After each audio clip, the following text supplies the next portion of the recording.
الرحمن الرحیم الحمدللہ رب العالمین والصلاة والسلام علی سید الانبیاء والمرسلین۔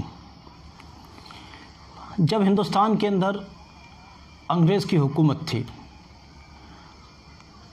اس وقت میں جہاں اور بہت سارے کام ہوئے، بہت سارے انگریز کی پالیسیاں رہیں، انگریز نے جو بہت ساری شرارتیں اور جہاں کی، وہیں عالمی سطح پر ایک بہت ہی نقصان دہ کام یہ کیا کہ جو خلافت عثمانیہ تھی، جس کو آپ آج کل تغر الغازی کے طور پر دیکھ رہے ہو، جان رہے ہو، تو خلافت عثمانیہ کو بہت خطرناک سازش کے تحت توڑ دیا گیا، جبکہ خلافت عثمانیہ ہندوستان تک اس کے پیر پھیلے ہوئے تھے۔ سلطان ٹیپو شہید رحمۃ اللہ علیہ وغیرہ کے جو علاقے تھے، یہ سب خلافت عثمانیہ کے حصے میں تھے۔ بہرحال جب خلافت ختم ہو گئی تو اس وقت میں ہندوستان میں ایک آواز اٹھی، جس آواز کا نام تحریک خلافت تھا، اور یہ آواز تھانہ بھون سے اٹھی۔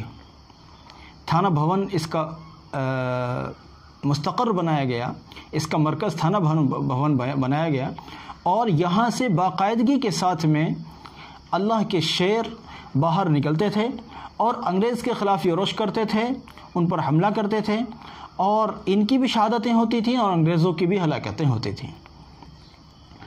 یہ سلسلہ تھانہ بھون سے بڑھ کر شاملی کے میدان تک پہنچ گیا۔ شاملی میں یہ ایک بڑا اہم واقعہ یہ پیش آیا کہ حضرت حافظ ضامن شہید رحمۃ اللہ علیہ، جو بہت بڑی اللہ والی ہستی تھی جہاں ایک طرف، وہیں یہ کہ وہ اس جیش کے سپہ سالار تھے۔ یہ جو لشکر تھا جو تحریک خلافت کے لیے کام کر رہا تھا، اپنی جانیں پیش کر رہا تھا، اس کے سپہ سالار حضرت حافظ ضامن شہید رحمۃ اللہ علیہ تھے۔ ان کی قبر آج بھی حضرت تھانوی رحمۃ اللہ علیہ کے، حضرت مولانا اشرف علی تھانوی رحمۃ اللہ علیہ کے تھوڑا سا ادھر کو بالکل راستے پر ہی ان کی قبر آج بھی موجود ہے۔ اب وہاں یہ پیش آیا کہ تحصیل کے باہر یہ مجاہدین کا لشکر پڑا ہوا تھا، یہ انگریز کے خلاف لڑ رہے تھے۔ انگریز اندر سے نکلتا تھا اور گولیاں چلاتا تھا اور دو چار مجاہدین کو شہید کرتا تھا، اور اندر جا کے پھر اپنا دروازہ بند کر لیتا تھا۔ ان کا کوئی نقصان نہیں ہوتا تھا، اور مجاہدین میں سے جو جنگ آزادی کے مجاہدین تھے، یعنی تحریک خلافت کے مجاہدین تھے، ان میں سے دو چار کو شہید وہ کر دیتے تھے۔ اب یہ اللہ والے، یہ پورا لشکر یہ بہت پریشان کہ یہ کیا ہوگا۔ اب حافظ صاحب رحمۃ اللہ علیہ سے کسی نے کہا، حضرت آج یہ تحصیل کی دیوار ٹوٹنی چاہیے۔ حضرت نے فرمایا، بھئی ٹوٹ تو جائے گی مگر ہم نہیں بچیں گے۔ انہوں نے کہا، نا جی حضرت کچھ بھی صحیح، آج تو دیوار ٹوٹنی چاہیے۔ انہوں نے فرمایا، بھئی ٹوٹ تو جائے گی مگر ہم نہیں بچیں گے۔ اس نے کہا، حضرت کچھ بھی صحیح، دیوار تو ٹوٹنی چاہیے۔ حضرت نے فرمایا، ٹھیک ہے بھائی ٹوٹ جائے گی مگر ہم نہیں بچیں گے۔ اگلے دن جب معرکہ شروع ہوا، انگریز کے سپاہی جو تیار کھڑے ہوئے تھے، ابھی وہ باہر نہیں نکلے تھے۔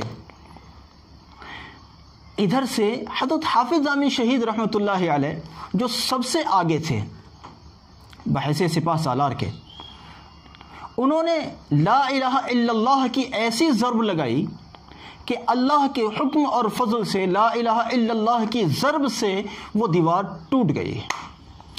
تاریخ گواہ ہے اس پر۔ ہو سکتا ہے کچھ لوگوں کو اس پر اعتراضات ہوا کریں، مگر ہوا کریں، سچائی پر کیا اعتراض، یہ سچ ہے اور یہ لکھا ہوا ہے کتابوں میں، اور یہ بہت زیادہ پرانی بات بھی نہیں ہے، اتنی زیادہ پرانی نہیں ہے جس کو لوگ بھول جائیں۔ ابھی اس کو بھلایا نہیں جا سکا ہے، اتنی بڑی زیادہ پرانی بات نہیں ہو گئی ہے۔ جیسے دیوار ٹوٹی تو انگریز کے سپاہی اندر تیار ہی کھڑے تھے، انہوں نے جیسے گولی چلائی، گولی سیدھی حضرت حافظ صاحب رحمۃ اللہ علیہ جو سپہ سالار تھے ان کے سینے میں لگی، اور وہ شہید ہو گئے۔ اب ان کو تھانہ بھون لا کر ان کو دفن کیا گیا۔ اب جب بھی کوئی ان کی قبر پر جاتا تھا، ان کی قبر پر فاتحہ پڑھتا تھا، تو آواز آتی تھی قبر کے اندر سے کہ کیا تم نے مجھے مرا ہوا سمجھ لیا ہے؟ یاد رہے شہید مرتا نہیں ہے، شہید زندہ ہوتا ہے، اللہ کے یہاں اس کو رزق ملتا ہے۔ یہ اللہ والے لوگ تھے، انگریز کے خلاف کام کر رہے تھے اور انہوں نے ہر طرح سے قربانیاں دیں انگریز کو ہندوستان سے بھگانے کے لیے، وہ قربانیاں دیں جس کو دوسرے سوچ بھی نہیں سکتے۔ بہرحال کیا تم نے مجھے مرا ہوا سمجھ لیا ہے، یہ آواز آیا کرتی تھی۔ اب یہ سلسلہ چلتا رہا۔ کسی دن ایک اللہ والے نے سوچا کہ اگر یہ آواز ابھی تو آ رہی ہے، چلیے ٹھیک ہے، اگر یہ آواز آتی رہی تو آگے چل کر کہیں کوئی کسی قسم کی کوئی توہم پرستی یہاں شروع نہ ہو جائے۔ انہوں نے حضرت تھانوی رحمۃ اللہ علیہ کی خانقاہ میں جا کر جو بزرگ تھے، وہاں 3 بزرگ تھے، حضرت حاجی امداد اللہ مہاجر مکی رحمۃ اللہ علیہ، حضرت مولانا اشرف علی صاحب تھانوی رحمۃ اللہ علیہ، اور حضرت حافظ ضامن شہید رحمۃ اللہ علیہ۔ یہ 3 بزرگ تھے جو خانقاہ اشرفیہ یعنی تھانہ بھون کی خانقاہ کی رونق تھے۔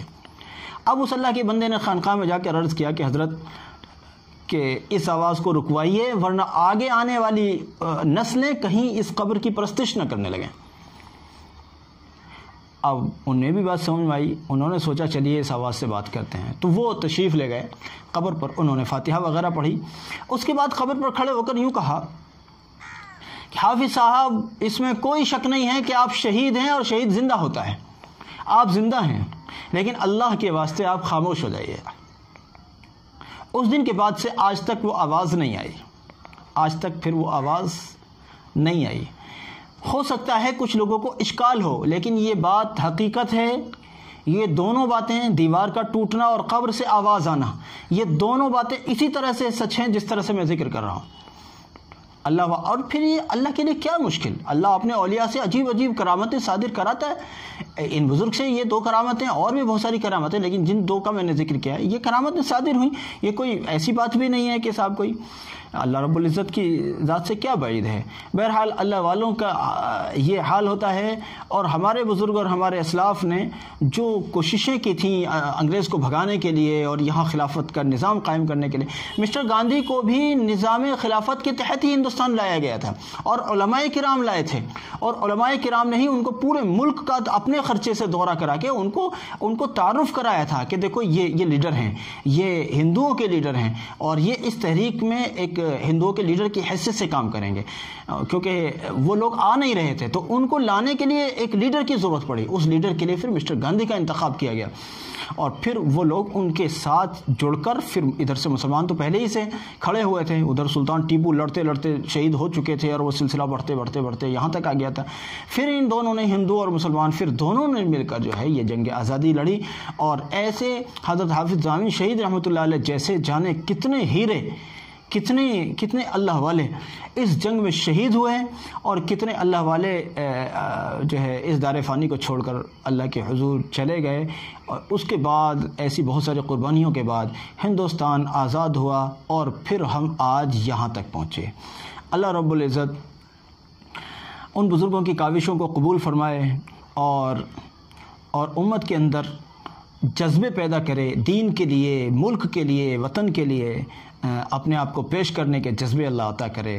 بہرحال یہ بات میں نے اس لیے سنائی ہے کہ اللہ والوں کی باتیں جو تاریخ کے اوراق میں چھپ کر رہ گئی ہیں، وہ باتیں سامنے آنی چاہیے تاکہ نئی نسل ان چیزوں سے واقف ہو۔ جزاکم اللہ، السلام علیکم۔